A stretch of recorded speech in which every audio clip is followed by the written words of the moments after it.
Les points forts de la démarche TMS Pro Avar Habitat, c'est tout d'abord, en novembre 2013, la validation d'une démarche PRAP en interne dans l'entreprise. Donc lorsqu'on a eu cette proposition de la CARSAT de nous inscrire dans cette démarche TMS Pro, c'était la continuité logique de cette démarche. L'autre point fort de cette démarche, selon moi, ça a été l'engouement du personnel à participer à s'inscrire dans cette démarche, ce qui était pour moi absolument indispensable, puisque c'était aux gens de terrain et à leur cadre que l'on voulait aussi s'adresser.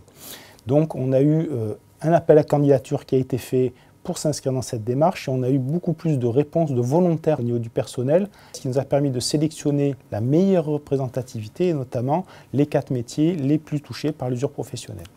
L'autre point fort selon moi, c'est le suivi permanent de l'avancée des groupes de travail. Je valide au fur et à mesure un certain nombre de mesures qui me sont proposées par le groupe de travail.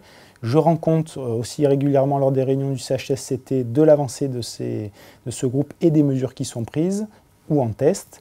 Également lors des réunions des délégués du personnel. Pour moi, c'est un point essentiel parce qu'on a une montée des maladies professionnelles qui devenait préoccupante et qu'on se devait absolument de prendre en compte et de solutionner. Alors, quand l'action justement est validée par le directeur général, elle rentre en phase de test avec le groupe de travail TMS Pro de Avar Habitat.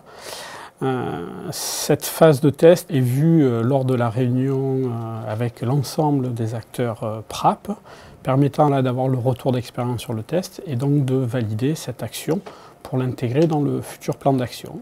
Alors le plan d'action se décline sous 3 phases.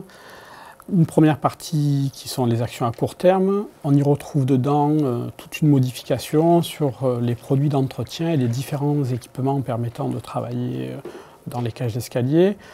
On a retravaillé aussi tout l'aspect formation pour retravailler en fait compte une méthode de travail type sur l'intervention en cage d'escalier et mis en place des outils de communication permettant un échange entre les agents sur la méthode et le savoir-faire. Pour l'élaboration du plan d'action, nous avons tout d'abord décidé de créer un groupe de travail. Nous avons formé ces personnes pour qu'elles puissent mettre en place un tableau d'analyse des risques et ensuite nous avons instauré une réunion qui a lieu à peu près tous les 2 mois avec le groupe de pilotage, les acteurs PRAP, c'est 10 personnes qui représentent les 4 métiers de terrain, et le représentant de la CARSAT. À l'issue de toutes ces réunions, nous avons des préconisations que nous présentons au directeur général et nous avons créé quelques indicateurs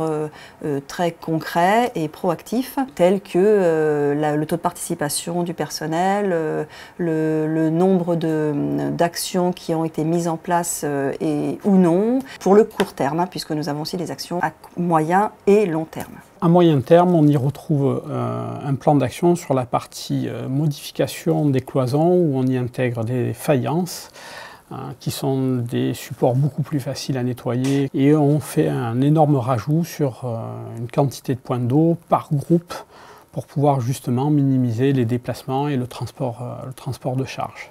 Pour le long terme, le travail s'est fait là dès la conception en termes de cahier des charges, où on s'est obligé à retirer la notion de sol souple et donc remplacée par la mise en place de carrelage.